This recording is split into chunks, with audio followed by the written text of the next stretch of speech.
Led Zeppelin is heavily regarded as the greatest rock band of all time. I myself ranked them as the best in my video of the best rock bands. Shameless plug.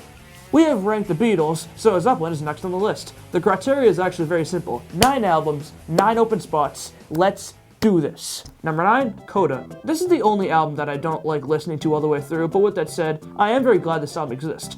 After John Bonham's overdose in 1980, the remaining members decided they would never make music again with the name Led Zeppelin, so they released this compilation with songs that they never released. While not all the songs are great, I'm glad that the public can experience them.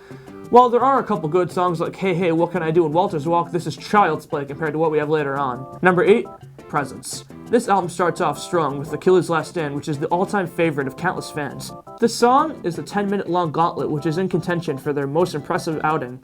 After a couple solid tracks, we have Nobody's Fault But Mine, one of Jimmy Page's best guitar riffs ever. Candy Store Rock is oddly awesome considering it's about a candy store. Every track on this album ranges from fine to incredible, yet it all seems very consistent. A very fun one to run through. Number 7, Into the Outdoor. Quite possibly the most scrutinized of any Zeppelin album. Into the Outdoor was the last one they ever recorded. However, this is no Abbey Road. You could tell that they were fatigued from all the other albums. With that said, this is a very slick album. While a couple are weak, I'd say that more than 3/4 are great. In the Evening is a banger that is considered the last Zeppelin classic. Southbound Suarez is kind of bad. But the next songs are great, so strap in. Fool in the Rain is very experimental, but it's too catchy to hate. However, I agree when people say it's a little bit repetitive. Hot Dog sounds like a southern song that would have come out in the 50s. It's one of the most different and creative songs they've ever produced. Carouselambra is another gauntlet, which is more than just album filler, trust me. Nothing I'd listen to itself, but it fits the album progression great.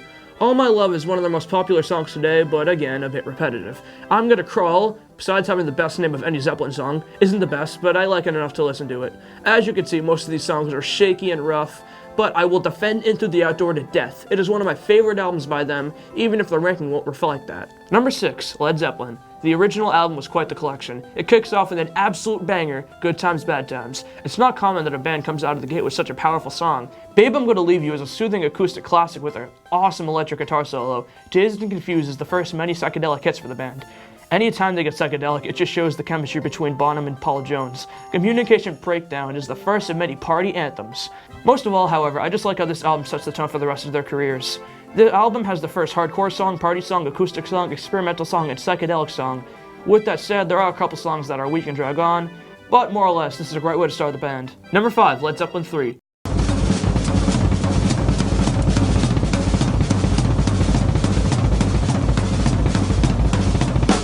This is the hardest Led Zeppelin album to rank by far. It is released to controversy after the success of the first 2 albums. It's sort of hard to believe nowadays this is seen as a bad album at the time. The main argument is that it didn't work well as a Zeppelin album. However, I'm here to say that Zeppelin 3 is a nice change of pace for the hardcore band. They wanted to expand their brand and have a softer take on their music. In this very acoustic album, it kicks off with the Immigrant Song, one of the hardest songs they've ever made. Okay, in my opinion at least, I don't like how the Immigrant Song kicks off the album. It sets the tone that this will be another Zeppelin album until it isn't. The song that should have opened up the album is Since I've Been Loving You. Besides being one of the best songs ever made, it sets the perfect tone for the album. Classic Zeppelin with its twist or a different take on things. Along with some other great songs like my personal favorite, Tangerine. Many people call it the best Zeppelin album and many people call it the worst. Since both parties have their solid arguments that I could justify, I will place Led Zeppelin 3 straight down the middle. Number 4, Houses of the Holy. Following the original 4 Zeppelin albums is going to be hard no matter what you are. The album marks the second half of the Zeppelin dynasty and it was an instant classic upon release. The song remains the same, was so good they named the 1976 World Tour after it. The Rain song is an acoustic masterpiece that simply doesn't get the recognition it deserves. Over the Hills and Far Away is one of the most haunting melodies they ever made. The Crunch is certainly a song. I have nothing good or bad to say about it. It's the crunch. Dancing Days is without a doubt the worst Zeppelin song in my opinion. It sounds nasty and crunchy and I hate it. Dire Maker is a song with incredible drums, psychedelic vocals, and a strangely soothing guitar solo. No Quarter is probably the most beloved song of this album, but I've actually never listened to it, so let's take a listen. Huh. That was a song. I feel like it's one of those songs that a musician makes to prove how talented they are. Kurt Cobain and Geddy Lee did this all the time. However, sometimes they sacrifice making a good song to flex their skills. I'll be the first to admit that this song is incredible from a technical standpoint. John Bonham and Paul Jones' chemistry is blissful. However, it's just not fun to listen to. I know a lot of people enjoy it, and that's fine of course, but I think it's a little overrated for that reason. Then we reach the end of the album, The Ocean. One of the best guitarists of all time and a perfect way to end the album. Number 3, Physical Graffiti. First of all, this is the only album that I know that is released on my birthday. Bonus points. February 24th, gang! Every band is an album that casual fans don't listen to, but hardcore fans will always call the best. The best example would be Revolver by the Beatles. The only mainstream album on that song is Yellow Submarine, Eleanor Rigby.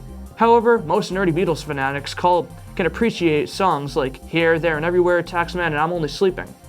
The whole album, really. Why do I bring this up? Physical Graffiti is commonly called the best album by the hardcore nerdy fans, such as myself. This is because the only mainstream song here is Kashmir.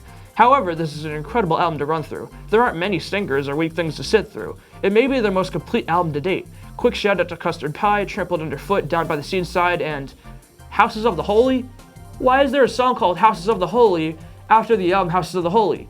Now you see, at first I thought this was like, you know, maybe the song was so good, maybe the album came after. No, the album came first and then the song came. Very strange stylistic choice. Number 2, Led Zeppelin 2. The first Zeppelin album was pretty great, but nobody expected them to become one of the greatest rock bands of all time. If Zeppelin 1 was a taste of greatness, Zeppelin 2 was a full-course meal. My personal favorite album by Zeppelin was the moment they officially took over the world with an opening track that solidified their name in the Hall of Fame. Whole Lotta Love is a song that no party in the 70s couldn't have. Page and Paul Jones' iconic guitar riff alongside the perfect drumming of Bonham accompanied Plant's haunting vocals perfectly. The album proved that the band had perfect chemistry with the instrumentals. What Is and What Should Never Be is not only psychedelic but also a headbanger, a rare combination. The Lemon Song, besides having the best title of any song just ever, includes one of the slickest bass lines of the 70s. Thank You kind of blows, moving on. Heartbreaker and Living Lovin', She's Just a Woman, besides having way too long of a name, blend together so seamlessly, really showing the chemistry between the electric and bass guitarist. Ramble On is a classic that was the precursor for all of Led Zeppelin 3, and Bring It On Home certainly brings it on home. I adore the sophomore album so much because it was the second the mainstream media turned their heads towards Zeppelin, and throughout the 70s they wouldn't lose that momentum. Number 1 is Led Zeppelin 4, as if any other album had a fighting chance against Zozo. Often regarded as the greatest rock and roll album of all time, Led Zeppelin's 4th outing was easily their greatest. Black Dog kicks off this album, one of the most popular songs ever. I personally think rock and roll should have started the album considering how the intro is. However, of course, the Battle of Evermore is a cult classic that every Zeppelin fan will hold close. Misty Mountain Hop is such a bop, and 4 Sticks is album filler done right. When the Levee Breaks is the perfect song to end this legendary record, with incredible lyrics and even better drums. You want to know the best part? The thing is, those seven songs alone would have made Zoso number 1, but there's a certain song that I left out. Stairway to Heaven is quite possibly the greatest song ever made. The vocals by Plant are soothing and haunting at the same time, the bass is strummed meticulously by Mr. Paul Jones, and the drum set is obliterated by Bonham. Without a doubt, however, Jimmy Page steals the show here with a soothing acoustic opening and quite possibly the greatest guitar solo he's ever done. The song feels like a true experience as it goes from comfortable to hardcore in just under 9 minutes. How do you possibly come up with an album this good? 8 classics with one of them being all-time great songs. I don't want to hear any arguments in the comments, this is the best. Led Zeppelin's albums aren't regarded as much as the Beatles albums, for instance, but if you pop in a record by them, I guarantee you'll enjoy it. Their albums require more attention when talking about the best albums ever made. What do you think is the best album by Zeppelin, and what list should I tackle next? Let a man know. See you next time.